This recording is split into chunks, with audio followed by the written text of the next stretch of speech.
Assalamualaikum warahmatullahi wabarakatuh. Saya Herda Sabira Kospa. Saya adalah dosen tetap Universitas Indo Global Mandiri di jurusan Perencanaan Wilayah dan Kota, Fakultas Teknik. Hari ini saya akan menjelaskan mengenai mata kuliah yang saya ampu. Terdapat beberapa mata kuliah yang saya ampu terkait dari bidang lingkungan, antara lain mata kuliah AMDAL atau analisis mengenai dampak lingkungan, kemudian mata kuliah analisis sumber daya alam dan lingkungan, kemudian mata kuliah sosiologi perkotaan dan beberapa mata kuliah dasar seperti ilmu sosial budaya dasar, kemudian ilmu alamiah dasar. Sebelum perkuliahan dilakukan, seperti biasa kami membuat rencana pembelajaran yang terdiri dari itu saya perlihatkan adalah RPS. Untuk sebagai contoh adalah mata kuliah metode penelitian yang saya juga ampu, yang dimana terdiri dari 2 SKS yang saya ajar pada semester ke-6. Di sini di dalam RPS saya juga menjelaskan learning outcome yang mampu atau yang diharapkan dimiliki oleh mahasiswa setelah perkuliahan ini dilakukan, di mana terdapat learning outcome antara lain satu, mahasiswa untuk menjelaskan prinsip-prinsip dasar penelitian dan etika dalam penelitian dengan tepat. Kemudian mahasiswa untuk menjelaskan berbagai metode penelitian menggunakan contoh dan studi kasus dan learning outcome lainnya. Di dalam RPS ini juga dijelaskan mengenai metode pembelajaran yang digunakan, kemudian sumber referensi dari materi yang saya ambil. Berikut ini adalah detail dari isi RPS yang telah saya buat, di mana terdapat 18 kali pertemuan untuk mata kuliah ini, di mana setiap minggunya terdapat kemampuan air yang diharapkan yang dimiliki oleh mahasiswa setelah mempelajari ini. Yang pertama, misalnya mahasiswa mampu menjelaskan konsep pengetahuan, ilmu pengetahuan, dan metode ilmiah dengan tepat melalui diskusi kelompok dan tanya jawab. Kemudian berikut ini adalah kajian atau materi ajar yang saya berikan, termasuk definisi penelitian, kemudian jenis-jenis penelitian apa saja, tujuan penelitian, dan tentang definisi metode ilmiah. Metode pelajaran yang saya berikan adalah melalui diskusi forum via LMS dan juga menggunakan Zoom meeting. Kemudian pengalaman belajar mahasiswa yang diharapkan adalah mahasiswa mampu mencari informasi dari berbagai sumber, kemudian berdiskusi tentang konsep dasar ilmu pengetahuan dan metode ilmiah. Adapun kriteria penilaian dan indikator adalah mahasiswa mampu menyampaikan pendapat dan memiliki kebenaran analisis dengan bobot pertemuan yang pertama dari 5%. Dan untuk selanjutnya, kami juga membuat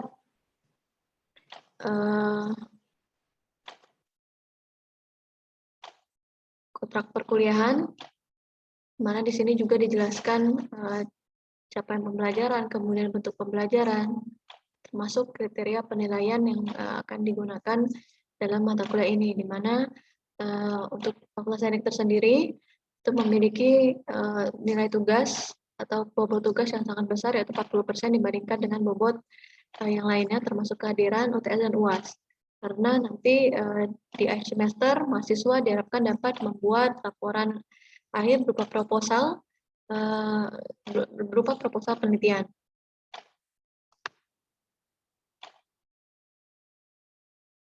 Baik, untuk delivery-nya sendiri, yaitu bersumber yang saya gunakan untuk memberikan mahasiswa bahan bacaan dan juga bahan materi. Saya juga membuat modul penelitian seperti terlihat contohnya, di mana di dalam modul sendiri terdapat pendahuluan, kemudian kompetensi dasar yang diharapkan pada mahasiswa, kemampuan akhir, kegiatan pembelajaran, dan uraian dari materi yang saya dapatkan dari textbook dan juga beberapa sumber lainnya terkait terkait dengan FPS.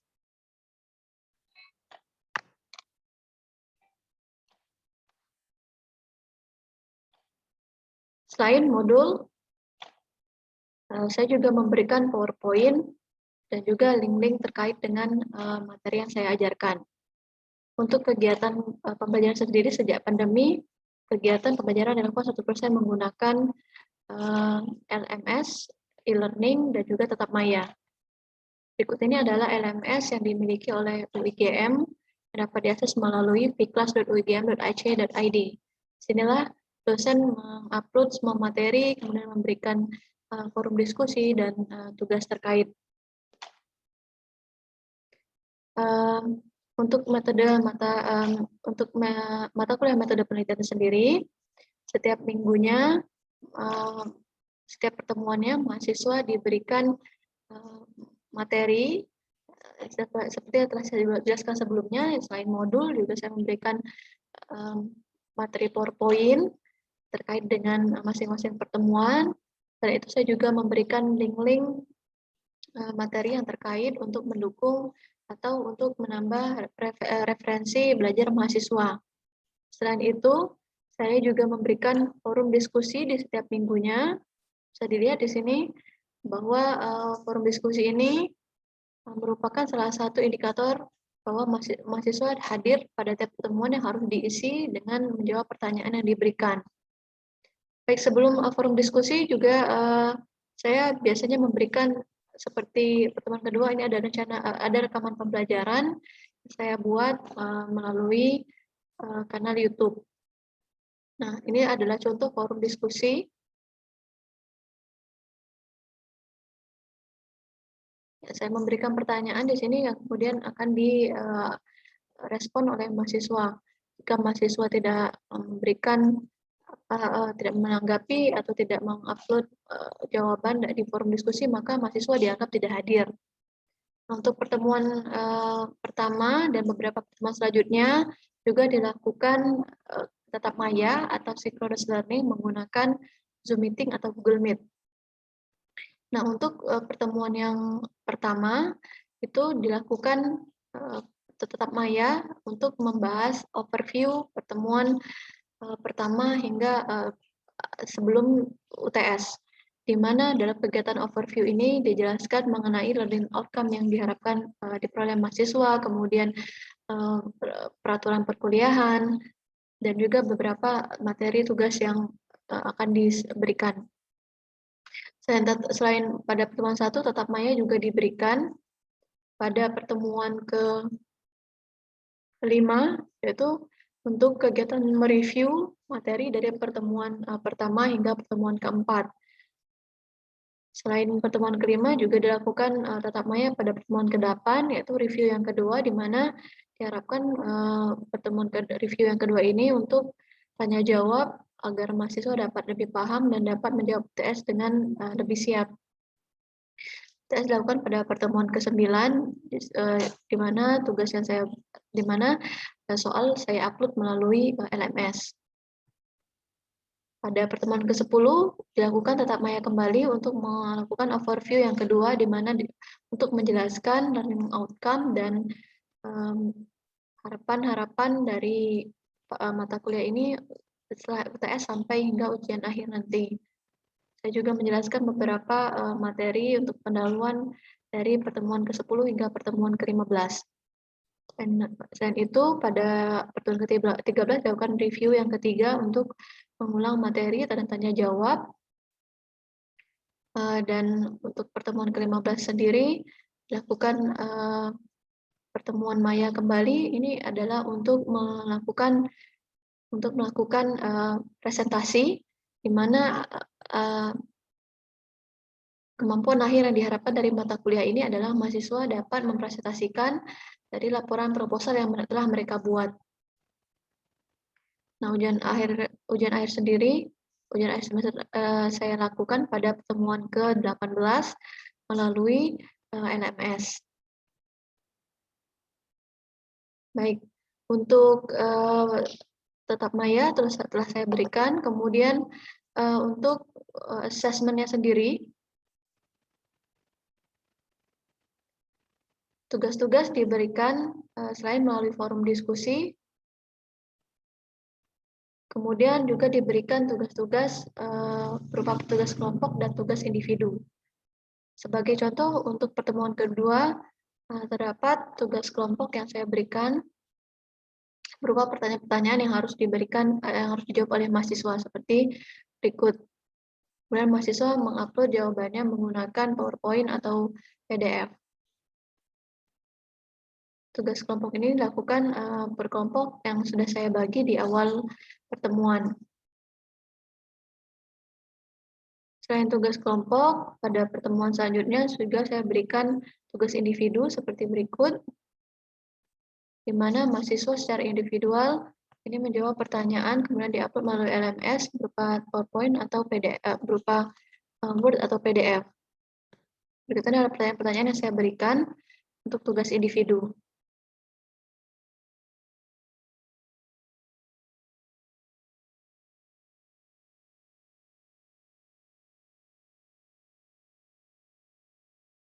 Untuk mata kuliah ini sendiri,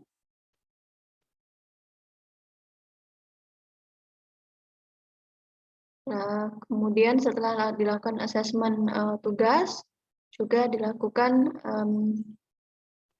UTS,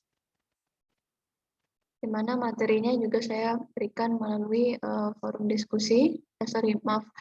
Saya juga berikan pada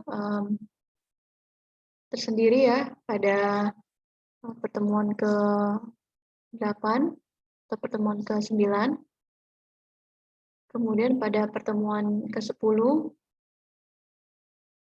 ada tugas individu yang kedua saya berikan, dan nanti di pertemuan selanjutnya diberikan tugas kelompok yang kedua. Kemudian untuk upload tugas besar ini di akhir, yaitu mahasiswa mengupload laporan proposal yang telah dibuat. Nah, untuk laporan akhir sendiri berupa proposal ini dilakukan setelah presentasi mengenai para proposal penelitian telah mereka berikan. Di mana di sini saya akan menjelaskan atau menanggapi, memberikan feedback dari laporan yang telah mereka buat yang dalam bentuk presentasi yang telah mereka sampaikan. Kemudian mereka upload di sebelum perkuliahan berakhir. Nah, untuk UAS sendiri saya sama seperti UTS, saya memberikan beberapa pertanyaan untuk dijawab oleh mahasiswa.